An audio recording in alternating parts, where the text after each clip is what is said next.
All right, so imagine this. You're in a yoga studio, right? People twisting themselves into pretzels, and you're thinking, how on earth did this become so normal? Right. Well, rewind 100 years, and that scene, totally alien to most Americans.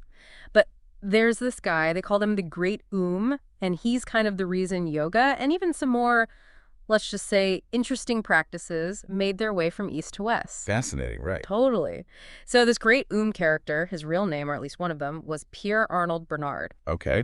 And this guy was a walking mystery. Aliases, secret teachings, even got into some trouble with the law, like the original celebrity guru. It's true. He really captured the public's imagination.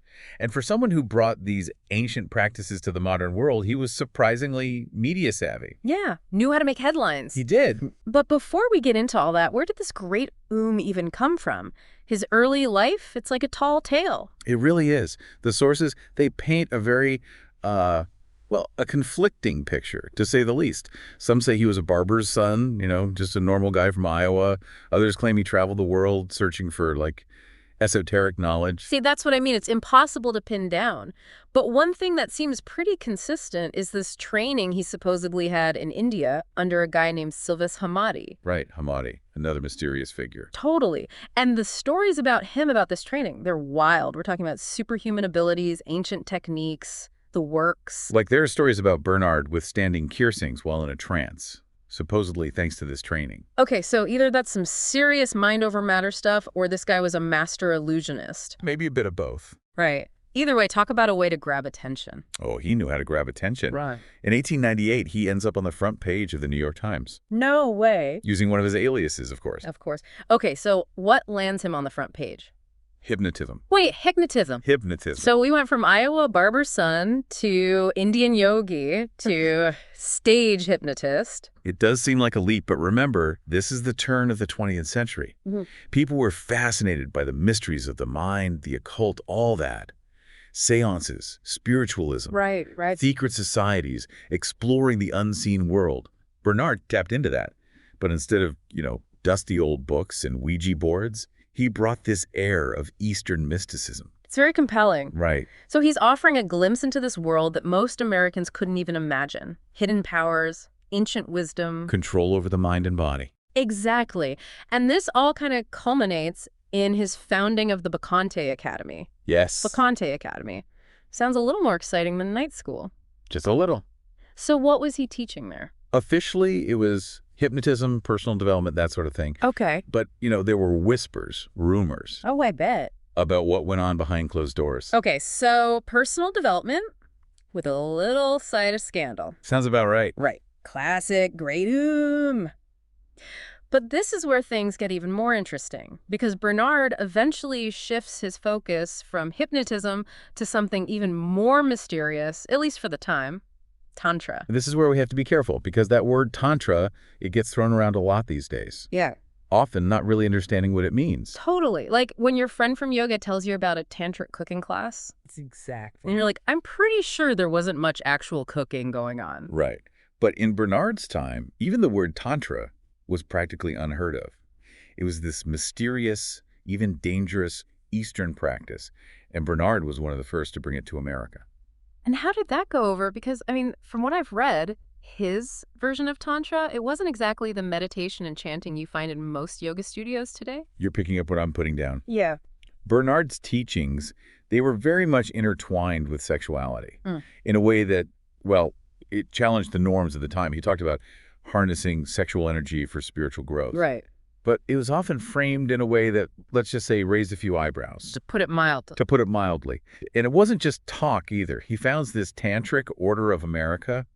Sounds official, right? Very official. But then you dig a little deeper. Things get a little less official. A little less official. So is this where the accusations start? Young women coming forward saying Bernard used his position for...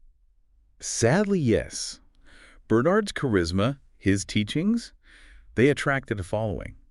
But it also created a power dynamic that was, well, it was ripe for abuse. And several young women did accuse him of coercion, manipulation, even claimed he used hypnotic suggestion to control them. Wow. So did any of these accusations actually stick? Like, was he ever found guilty? There were arrests, trials, the whole 9 yards. Some charges were dropped, Others led to convictions. Hmm. But the scandals, they definitely left a mark on his legacy. Yeah, I bet. It's a reminder that even in movements that preach love, enlightenment, liberation, Hmm. there's always the potential for harm. It's a good reminder that guru doesn't equal saint. But even with the scandals, Bernard was still attracting followers, important followers. Didn't he have something to do with a country club? Ah, yes.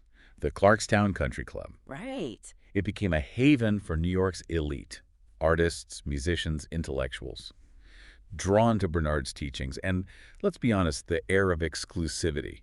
We're talking people like Leopold Stokowski, Wow, the conductor. the conductor, Ida Rolf. From Rolfing. No way. Yes. So even with the controversies, he tapped into something that resonated, even in high places. It makes you wonder, what was the bigger draw? The promise of spiritual enlightenment or just being part of this exclusive scandalous circle? Right. Was he a genuine spiritual seeker, a master manipulator? Or, like you said, maybe a little bit of both.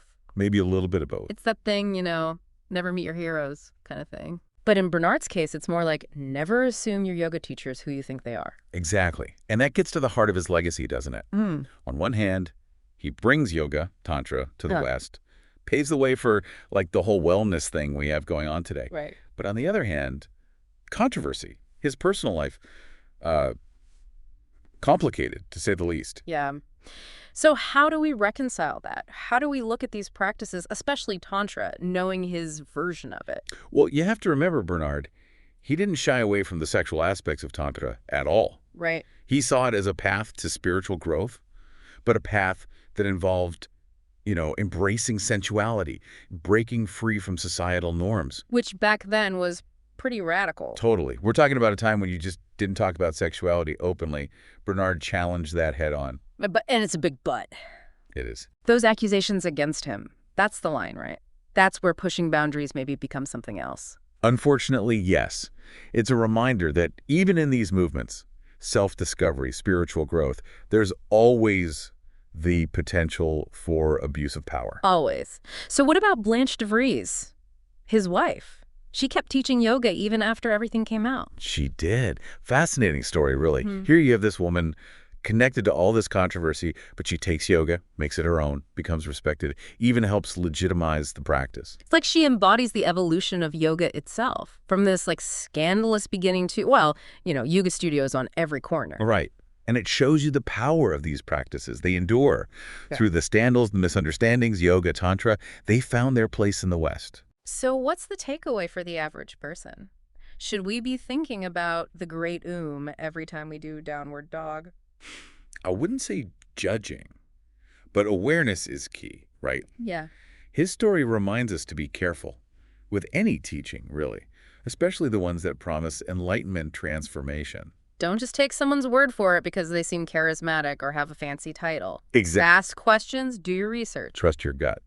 So maybe next time you're on that yoga mat, struggling through a pose, you think about the great Oom, this complex, flawed figure who, in his own way brought yoga into our lives. It's a complicated legacy. For sure. And maybe that inspires us to approach our own journeys, self-discovery, whatever it may be, with a little bit of skepticism. A healthy dose of curiosity. And most importantly, a commitment to doing things the right way.